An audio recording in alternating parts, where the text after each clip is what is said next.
Bismillah, Assalamualaikum warahmatullahi wabarakatuh. Kami dari kelompok 7 yang beranggotakan Andika Ali Pratama, Faradi Basal Sadila, Hafiz Anandityo, Maulana Azmi, Sultan Omar Pasya. Saya sendiri yang bernama Sultan Omar Pasya. Eh, Konsep pelayanan dan manajemen layanan TI. Konsep pelayanan dan manajemen layanan TI.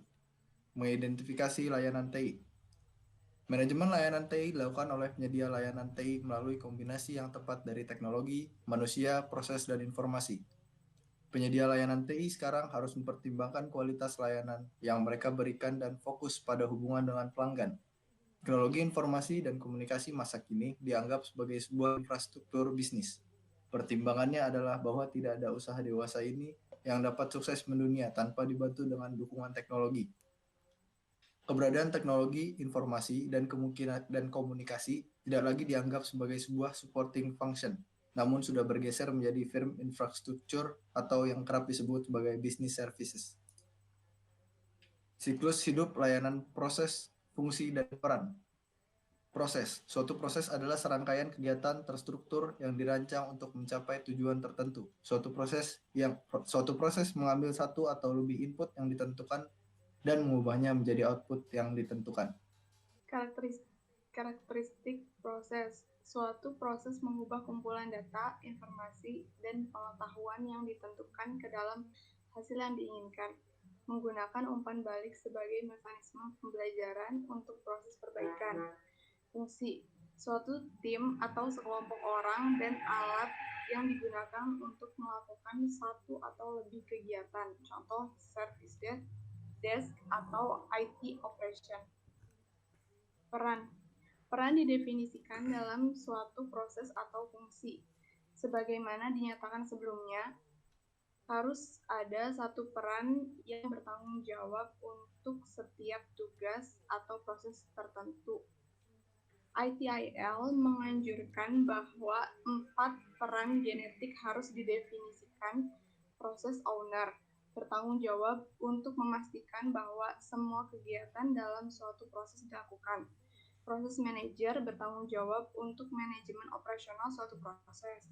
Proses practitioner bertanggung jawab untuk melakukan satu atau lebih kegiatan proses. Service owner bertanggung jawab kepada pelanggan untuk layanan tertentu. Strategi pelayanan mengenai portofolio layanan, manajemen katalog layanan, tingkatan jasa persetujuan, perjanjian tingkat operasional, dan manajemen pemasok atau kontrak pendukung. Strategi layanan mengenai portofolio layanan. 1. Tentukan. Kumpulkan informasi dan persediaan jasa yang ada, menetapkan persyaratan untuk layanan yang diminta, dan menetapkan kasus bisnis untuk menerapkan layanan ini. Yang kedua, analisis. Tinjau kembali tujuan bisnis jangka panjang dan tentukan layanan apa yang diperlukan untuk memenuhi tujuan tersebut. Kemudian analisis layanan yang diminta untuk kelangsungan finansial, kemampuan operasional, dan kelayakan teknis untuk menentukan bagaimana organisasi akan sampai di sana. Yang ketiga, menyetujui. Buat keputusan untuk mempertahankan, mengganti, memperbarui, atau menghentikan layanan. Yang keempat, ada charter, yaitu komunikasi item tindakan kepada organisasi untuk menerapkan layanan yang disetujui dan mengalokasikan anggaran dan sumber daya. Manajemen katalog layanan berisi informasi dari layanan khusus untuk pelanggan. Ini adalah alat manajemen pengetahuan yang memungkinkan karyawan dan konsultan untuk rute permintaan mereka dan tentang layanan. Layanan manajemen katalog menyediakan dasar bagi manajemen yang berfokus pada pelanggan pengiriman layanan TI yang membantu memastikan bahwa TI penawaran layanan selaras dengan kebutuhan bisnis. Hal ini dilakukan dengan memberikan informasi yang jelas dan konsisten pada layanan, dan pelanggan akan memahami format yang akan pelanggan gunakan sehingga memungkinkan dialog konstruktif tentang layanan TI di mana semua pihak memiliki pemahaman yang sama tentang apa yang dibahas. Dengan cara ini, proses pemesanan layanan standar disederhanakan dan dibuat lebih efisien karena apa yang ditawarkan jelas. Syarat dan kondisi untuk penyediaan jelas dan ada mekanisme self-service sederhana dan konsisten di tempat. Selanjutnya ada tingkat jasa persetujuan. Yang pertama ada UC, yang kedua ada SLR, yang ketiga ada OLA, dan yang terakhir ada SLA. Perjanjian tingkat operasional dan manajemen pemasok atau kontrak pendukung. Pertama, perjanjian tingkat operasional adalah kontrak yang menentukan bagaimana berbagai kelompok TI dalam perusahaan berancang memberikan layanan atau rancangan layanan. Yang kedua ada OLA. OLA dirancang untuk mengatasi dan memecahkan masalah TI dengan menetapkan seperangkat kriteria tertentu dan menentukan rangkaian layanan TI tertentu yang masing-masing departemen bertanggung jawab.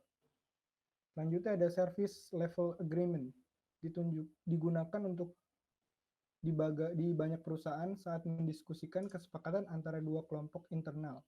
Namun menurut kerangka teknologi informasi infrastruktur informasi, untuk praktik terbaik jenis kontrak internal yang sesuai adalah sebuah perjanjian tingkat operasional atau OLA. Selanjutnya ada perjanjian tingkat operasional atau OLA, mengartikan hubungan saling membutuhkan dan mendukung perjanjian tingkat layanan atau SLA. Kesepakatan tersebut menggambarkan tanggung jawab masing-masing kelompok pendukung internal terhadap kelompok pendukung lainnya, termasuk proses dan kerangka waktu untuk penyampaian layanan mereka.